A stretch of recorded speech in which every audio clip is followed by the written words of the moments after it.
제레미가 들어왔는데, 유경숙 사모님 아들 제레미가 들어왔는데 제가 깜빡 잊고 소개를 못했습니다. 나중에 친교 시간에 제레미 보시게 되거든. 오늘 양복을 아주 근사하게 입고 왔습니다. 이제 시니어 이어를 마치고 이제 온라인으로 마지막 몇 유닛 이렇게 남았나 봐요. 졸업을 하고 이제 잡아야겠죠?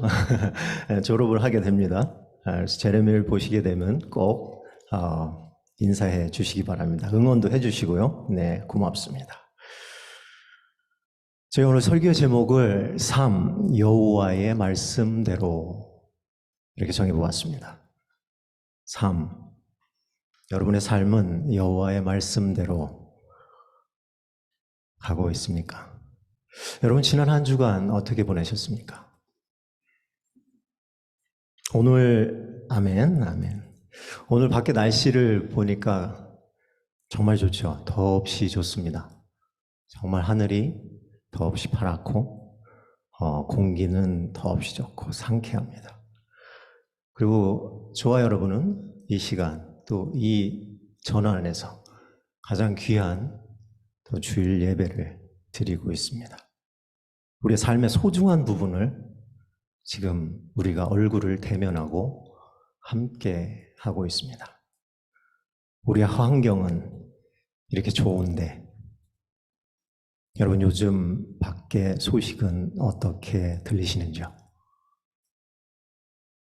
세상을 돌아보면 마음이 착잡하지 않을 수 없습니다. 그저 여간 어렵지 않은 때를 우리는 지나고 있는 것 같습니다. 메인주에서 총기 사고가 났고요. 20명이나 되는 귀한 생명을 빼앗아갔고요. 가자 지역에 매일매일 업데이트되는 많은 희생자와 또한 전쟁의 소식이 있습니다. 우크라이나는 어느새 우리가 기억에 희미해질 정도로 오래된 것 같은, 하지만 그들은 계속 전쟁 속에 살아가고 있습니다. 너무나 안타까운 현실은 여전히 이 미국 땅의 총기 문제 해결의 근원은 끝나지 않고 사고는 계속되고 있다. 중동의 전쟁도 사실 어제 오늘에 불거진 문제는 아닙니다. 그렇지만 무엇인가 더 새롭게 더 잔혹하게 일어나고 있다는 생각이 듭니다. 우크라이나 전쟁도 우리의 기억 속에서는 희미해지지만 그것도 역시 끝이 없이 계속되고 있습니다. 그렇지만 우리가 알고 있는 분명한 사실이 있잖아요. 모든 것은 시작이 있습니다. 그러면 당연히 끝이 오겠죠. 아멘. 모양이 어떻게 될지는 사실 아직 아무도 우리는 모릅니다.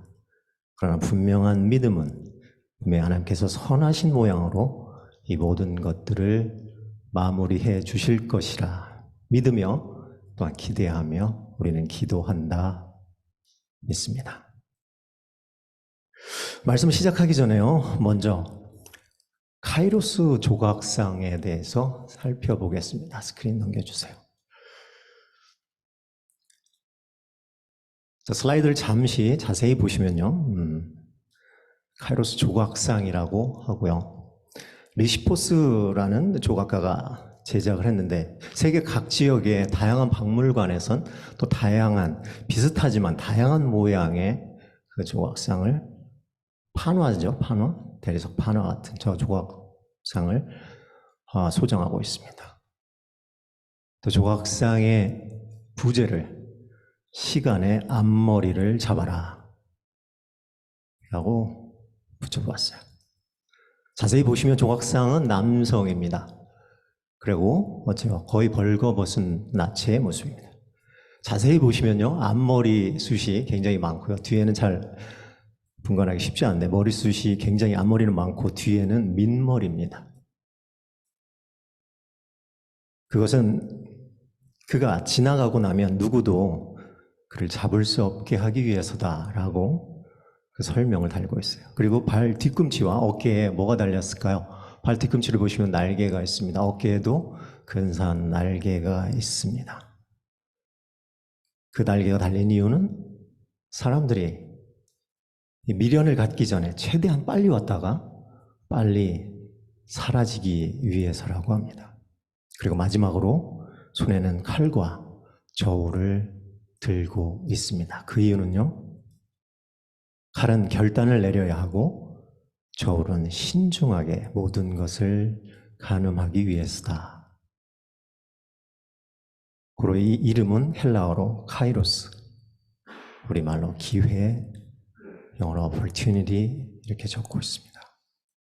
여러분, 우리의 삶의 방향은 어디론가 계속해서 흐르고 있습니다. 이 시간은 아주 공평하게 또 일정하게 모든 사람에게 주어져 있습니다. 그리고 또 다른 시간, 이 카이로스, 기회라고 하는 이름의 이 시간은 우리를 계속해서 초대하고 있습니다.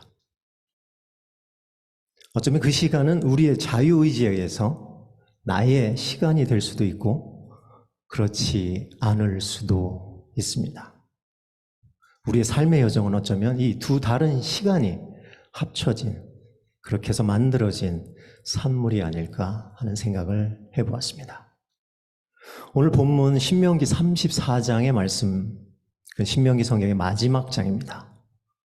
신명기에는 모세 3편의 설교를 다루고 있습니다. 그 설교에는 하나님의 언약이 있고요, 그 언약 안에는 백성들은 어떻게 살아가야 하는가를 알려주고 있습니다. 또한 그 말씀 안에는 축복도 있고 또한 저주도 함께 담고 있습니다. 선지자로서 가장 위대한 반열에 섰던 모세, 그의 마지막 모습을 오늘 본문은 담고 있습니다. 아까도 말씀드렸지만 여러분, 이 땅에 모든 일어나고 있는 일은 시작이 있었고 또한 그 끝이 있음을 알 수 있습니다. 철학자들은 말합니다. 우리는 태어나고 또한 살아가고 또한 그 끝을 향해서 쉼 없이 가고 있다. 사는 것이냐 아니면 죽는 것이냐. 그 질문 앞에 우리는 어떤 답을 할 수 있을까요? 그 끝에서 우리는 어떤 모습으로 주님 앞에 설 수 있을까요? 서게 될까요? 내가 늘 사랑하는 우리의 가족들이 있습니다. 또한 가까이 지내는 우리의 이웃들이 있습니다. 조금은 멀게 가끔씩 보는 이들이 있습니다.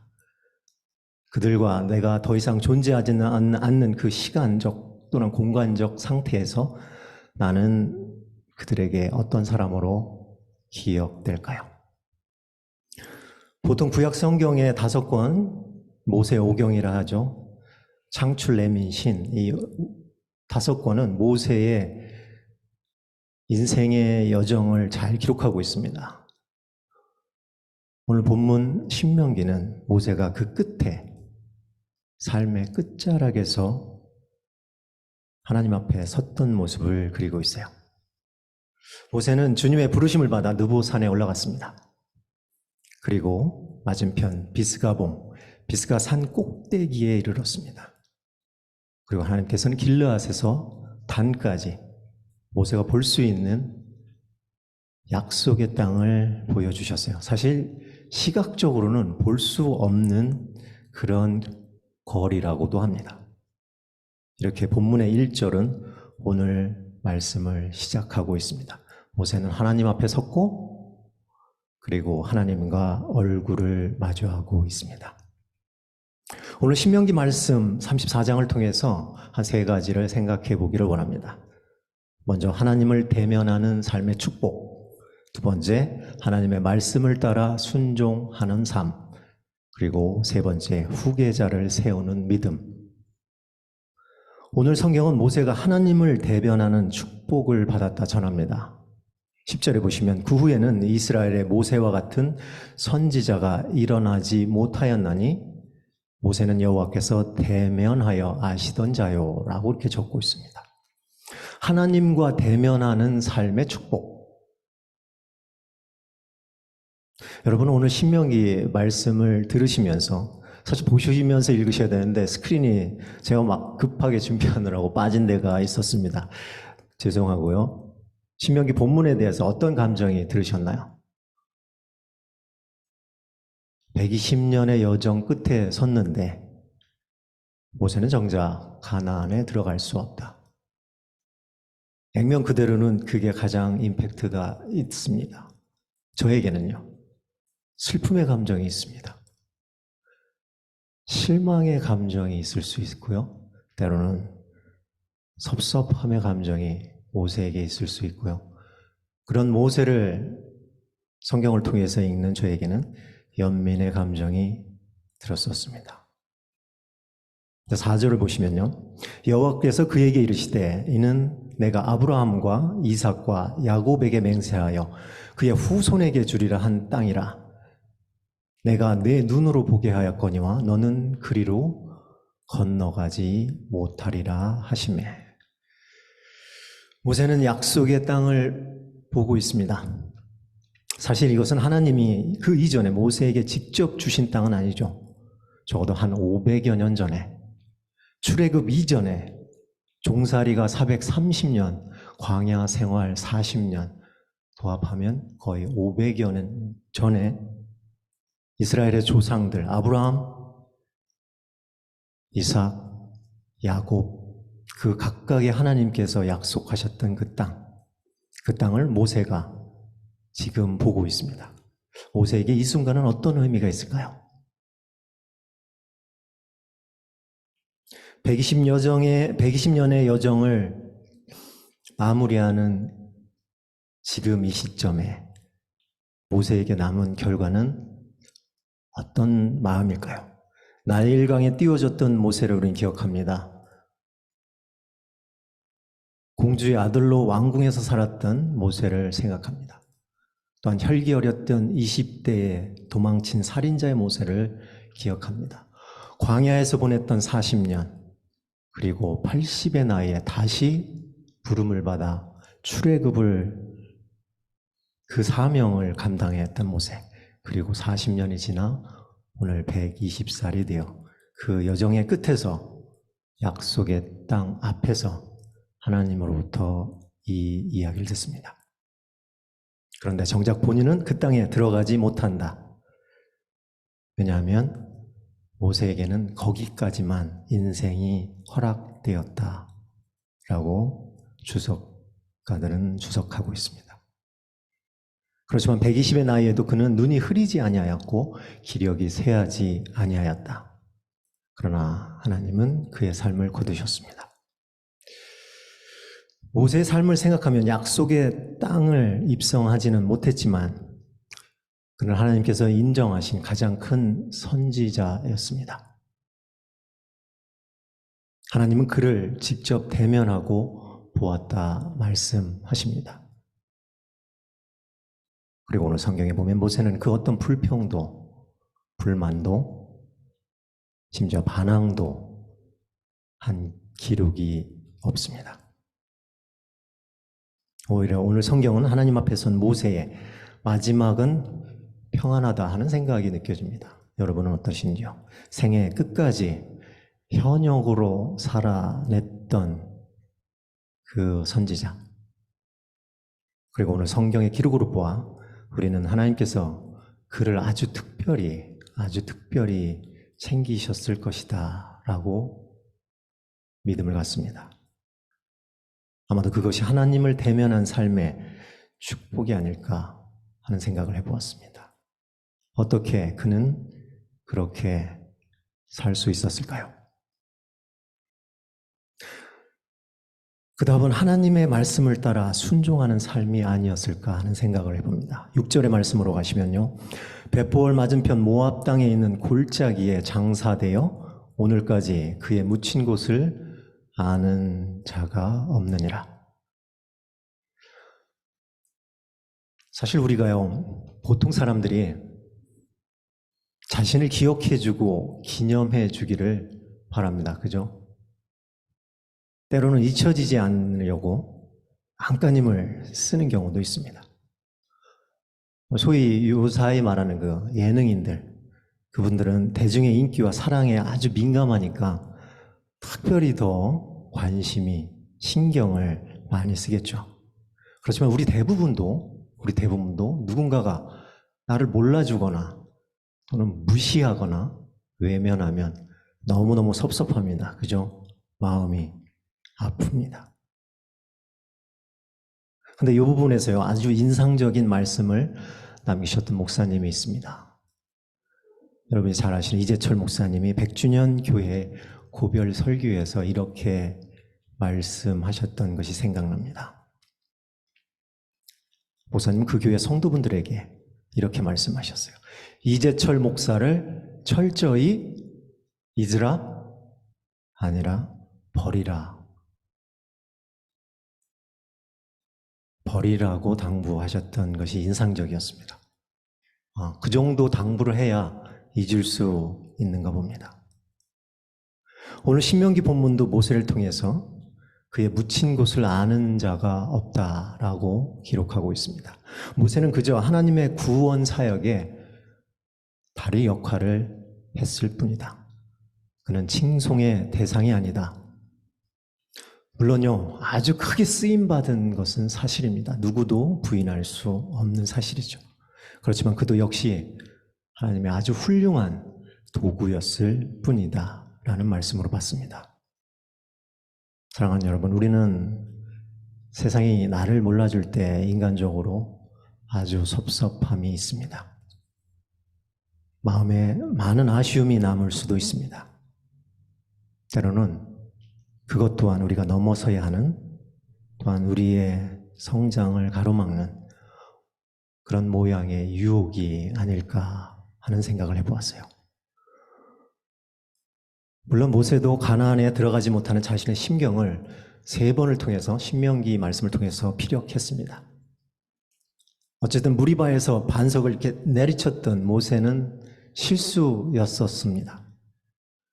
그것이 하나님을 진노케 만들었다고 우리는 알고 있습니다. 근데 그것보다 더 중요한 것은 모세는 이스라엘 백성의 모든 죄악과 불순종과 그들이 숭배했던 우상 숭배가 가져온 그 죄를 중보했고 또한 그 죄를 속죄해야 했습니다. 오늘 성경이 말하듯 이방 땅, 모압 땅 골짜기에서 장사되었고 이스라엘 자손은 30일 동안 그를 애곡했다라고 성경은 기록하고 있습니다. 여기서요, 안타깝지만 느보산이 주는 교훈을 한번 생각해 보았습니다. 느보산이 주는 교훈은 불평에는 대가가 있더라 하는 것입니다. 우리가 불평을 할 때 감사를 잃어버리게 되고 또한 그것은 하나님이 참으로 싫어하시는 것 중에 하나였더라. 사실 이스라엘 백성이 꿈이 있었죠. 애굽에서 종살이 할 때 이곳을 벗어나리라, 이곳을 벗어나게 해주시리라 하는 믿음이 있었습니다.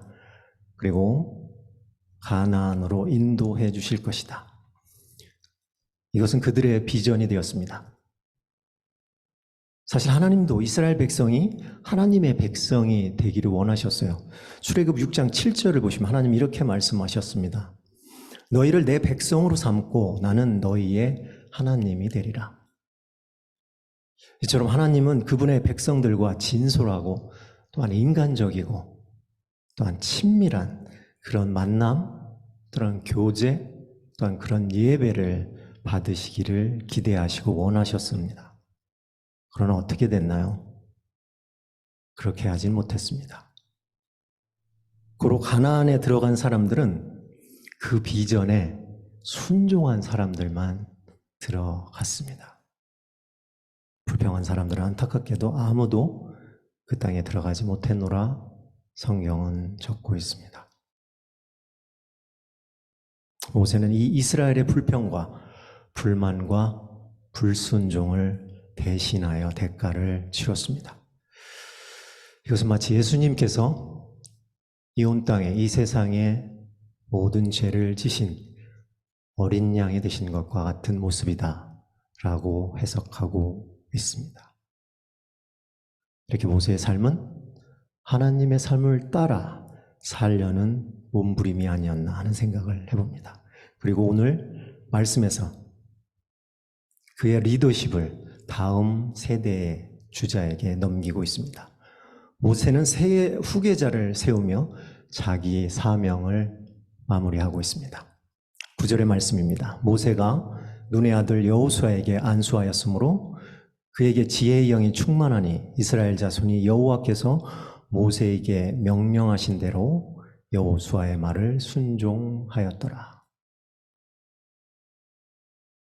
아까도 살펴본 것 같이 120세의 모세는 눈이 흐리지 않았고 기력이 쇠하지 아니하였다. 본문은 적고 있습니다. 모세는 120년을 달려오고도 정신과 몸이 멀쩡하게 더 현역으로 뛸 수 있는 그런 상태를 유지했나 봅니다. 아주 열심히 사셨겠죠. 물론 좋게 타고났을 수도 있습니다. 그러나 최선을 다해서 자기의 정신적, 육체적인 그런 컨디션을 유지하는데 노력했다는 생각을 해봅니다. 그는 그의 사명을 다하려고 부단히 애를 썼다. 그러는 중에도 어쩌면 그 한계를 직시했을 수도 있습니다. 그래서 오늘 여호수아를 후계자로 삼고 안수를 합니다. 다음 세대에게 기꺼이 자기의 리더십을 양보하고 역사의 뒤안길로 사라집니다. 이렇게 너무도 평온하게 진정한 세대 교체를 해냈습니다. 여러분, 우리가 이 이야기를 성경으로 읽으니까 이게 그렇게 대단하게 느껴지지 않을 수도 있습니다. 근데 우리가 이 땅에서 벌어지고 있는 많은 일들을 보면 그 리더십을 평화롭게 넘겨준다는 것 자체가 얼마나 인간으로서 감당하기 쉽지 않은 일인가 우리는 너무 잘 알고 있습니다. 사랑하는 여러분, 오늘 신명기 말씀의 마지막 장을 살펴보았습니다. 오늘 말씀 가운데 여러분의 마음에는 어떤 것이 남으시나요? 여러분, 우리는 무엇을 남기며 살아야 잘 사는 삶이 됩니까? 한 가지 더 질문하면 우리는 어떤 사람이 되어야 할까요? 선뜻 대답하기가 어렵습니다. 왜냐하면 각자 생각이 다 다르니까요. 요즘 나는 잘 살고 있는가? 그리고 무엇을 위해서 그렇게 열심히 달려가고 있는가? 얼마 전에요, 영성을 가르치는 그 에듀케이터들이 모여서 토론을 하는 그런 방송을 유튜브에서 본 적이 있습니다. 그분들의 대화 중에서요, 인상적인 멘트가 있어서 오늘 그것을 나누고 오늘 말씀을 마무리하도록 하겠습니다. 아까도 말씀드린 것처럼 우리 모두는 24/7 변하지 않는 시간의 선물을 받았습니다. 우리가 살아서 숨 쉬는 동안 그것은 보장되어 있습니다. 그리고 시간의 다른 이름, 카이로스, 그 기회는 우리를 계속해서 초대하고 있습니다. 인비테이션. 여러분, 혹시 우리의 삶을 가로막고 방해하고 성가시게 하는 그 모든 일, 그곳에서 여러분을 초대한다라고 생각해 보신 적이 있습니까? Every interruption is invitation. 이렇게 그들은 말했습니다.